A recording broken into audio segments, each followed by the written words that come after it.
싸우지 않으려고 싸운 윤증, 화합과 평화를 추구한 감정선갈 관상, 이순하의 인상칼럼 25, 고귀한 용코의 윤증, 노론 영수 송시열 비판하다 왕따당한 파란만장 백이정승. 초상화는 조선 미술을 대표하는 장르다. 당대의 지배계층은 왕의 모습이나 공신의 초상화를 화폭에 담아 남기고자 했다. 초상화는 숙종시대에 송시열 중심의 노론 유학자들이 배양 목적 이외에 주자 가래에 대한 이해를 심화시키기 위해 받아들인다. 점차 초상은 같은 당색을 가진 인물들끼리 시각적 공유라는 정치적 기능을 담당한다. 명제의 윤증은 치열한 당쟁의 농쟁을 겪으면서도 언제나 화합과 평화를 추구했던 인물이다. 86년의 삶을 살면서 한 번도 벼슬에 나가지 않았지만 소론의 영수로 추앙된 백이정승이다. 윤증은 숙종 때의 대학자로 본관은 파평이다.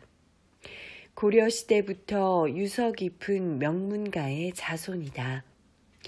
윤증의 집안은 조선시대 문과 급제자를 46명이다 배출한 쟁쟁한 가문이었다. 집안에서 시호를 받은 인물이 9명이나 된다.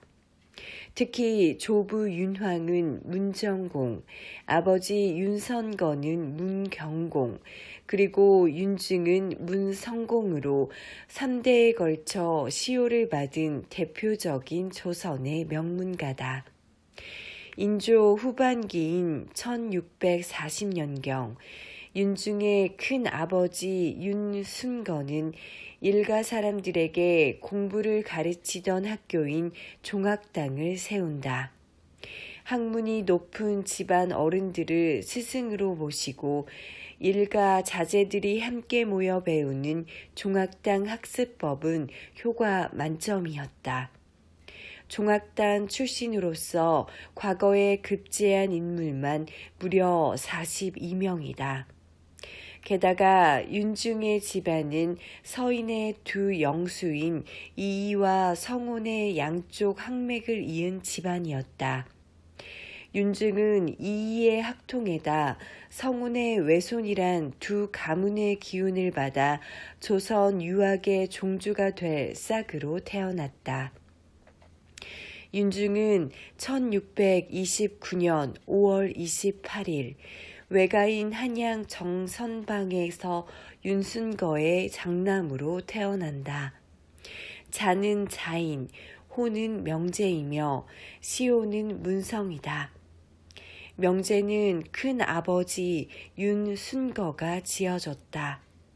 아버지는 윤선거이고 어머니는 공주 이씨다. 7세 무렵 할머니 성씨 부인이 손자들에게 가묘 참배를 시켰다. 다른 아이들은 웃고 떠들었지만 윤증은 어린 나이임에도 끝까지 두 손을 단정히 모으고 마칠 때까지 예를 지켰다. 성씨 부인은 남편 윤황에게 참으로 특별한 아이다라고 칭찬을 했다. 윤증은 출발부터 남달랐다. 이렇듯 훌륭한 자질을 타고 태어났지만 윤증은 국가의 치욕인 병자 호란으로 인해 자괴감 속에서 성장한다. 아버지 윤선거의 비겁한 처신 때문이었다. 병자호란 때 강화도가 함락되자 윤선거는 자결을 결심했다. 친구들과 순절을 약속했었던 터라 김상룡이 분신하자 친구들은 따라서 죽는다. 이때 윤증의 어머니인 이씨 부인도 자결한다. 그러나 윤선거는 죽지 않고 복림대군의 명령으로 침원군 이세환과 함께 강화도를 탈출한다. 이 사건은 훗날 송시열의 노론과 윤증의 소론 사이에 의리론을 두고 회비 시비의 논쟁거리가 된다. 1642년 윤중의 나이 14세 때 부친 윤선거의 학문적 동지였던 유계가 3년간의 유배 생활을 끝내고 금산에 자리를 잡는다.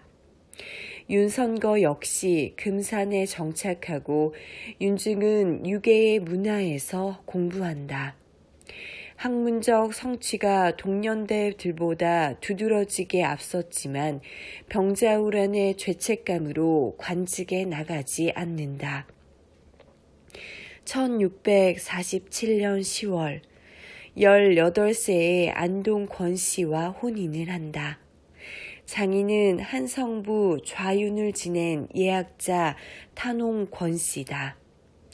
윤증은 장인 권씨를 비롯해 김집, 유계, 송시열, 송준길 등 당대의 쟁쟁한 사대부들에게 스승으로 모신다. 1711년 윤중이 83세 되던 해 도화서 화원인 변량에 의해 처음 초상이 그려진다. 윤증의 제자인 윤동수의 주도로 초상이 제작된다. 윤증은 은거하는 유자라는 이유로 초상 제작을 거부하다. 윤동수는 화원에게 선비 복장을 입혀 윤증을 따라다니게 하여 몰래 그림을 그렸다는 기록이 영당 기적에 전한다. 윤증은 죽을 때까지 자신의 초상이 제작되었다는 사실을 모른 채 세상을 떠난다.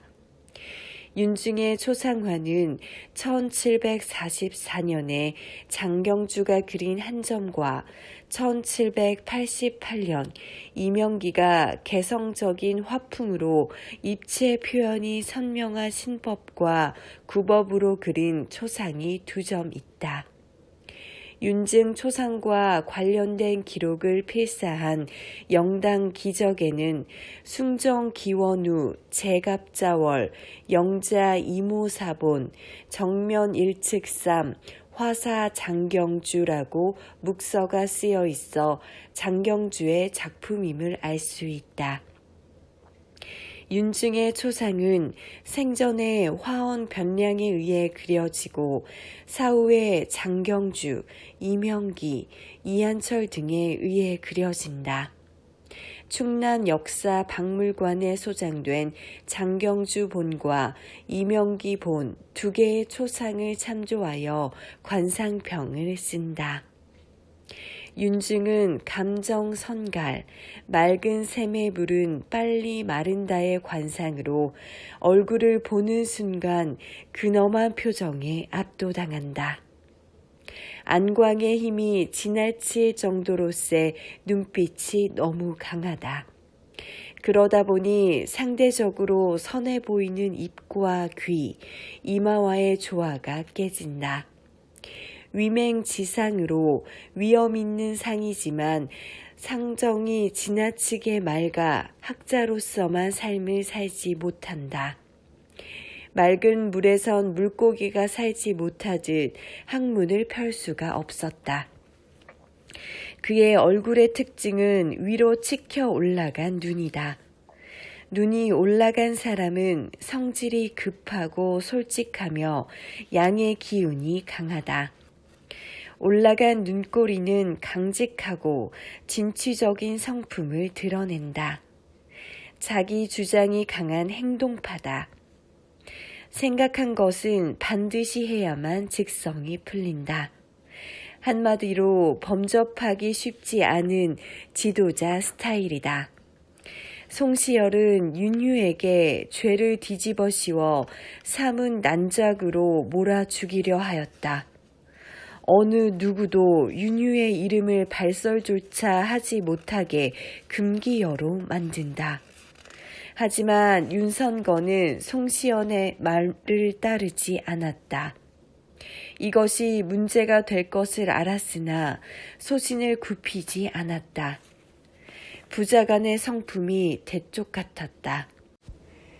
눈썹도 위로 올라간 갈매기 눈썹으로 자기 주장과 개성이 뚜렷하고 의지력이 강하다.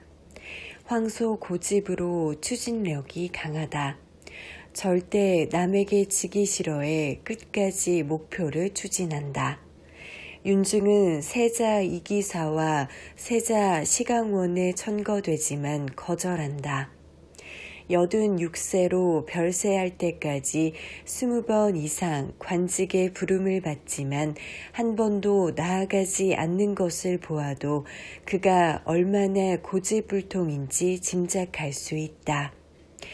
왕이 불러도 벼슬에 나가지 않았던 강직함과 스승인 송시열 앞에서도 아니다라고 말할 수 있었던 강단과 결단성은 그의 얼굴 중에서 단연코 코에서 나타난다.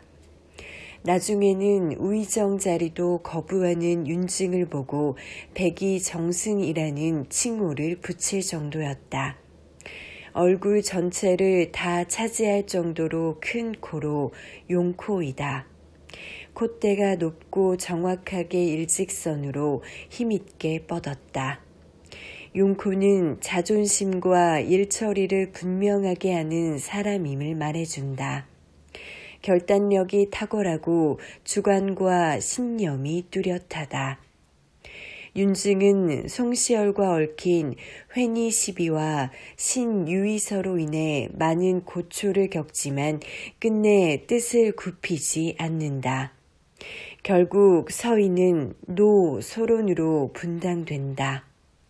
이로 인해 조선 후기 사회의 당쟁은 새로운 국면으로 접어들게 된다.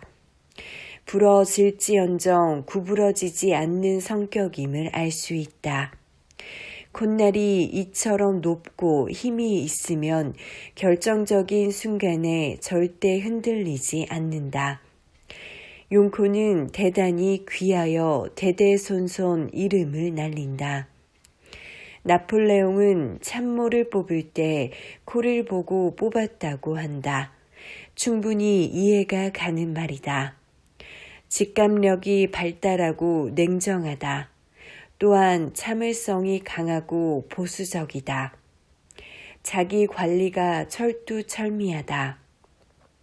코끝이 화살 모양이라 자존심이 강하다. 절대 굴복하지 않는다. 윤증은 송시열에게 부친 윤선거의 묘갈명을 부탁한다. 앙심이 남아있던 송시열은 비웃듯이 글을 써주자 윤증은 고쳐줄 것을 부탁하지만 송시열은 차갑게 거절한다.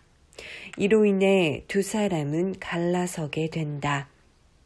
코, 관골, 귓불 등 세 곳이 고루 갖춰진 얼굴은 대부분 이마가 넓으며 고루 발달되어 있다. 관골을 기점으로 턱으로 내려갈수록 조금씩 좁아진다. 하늘은 넓지만 땅이 좁아진다는 의미이다.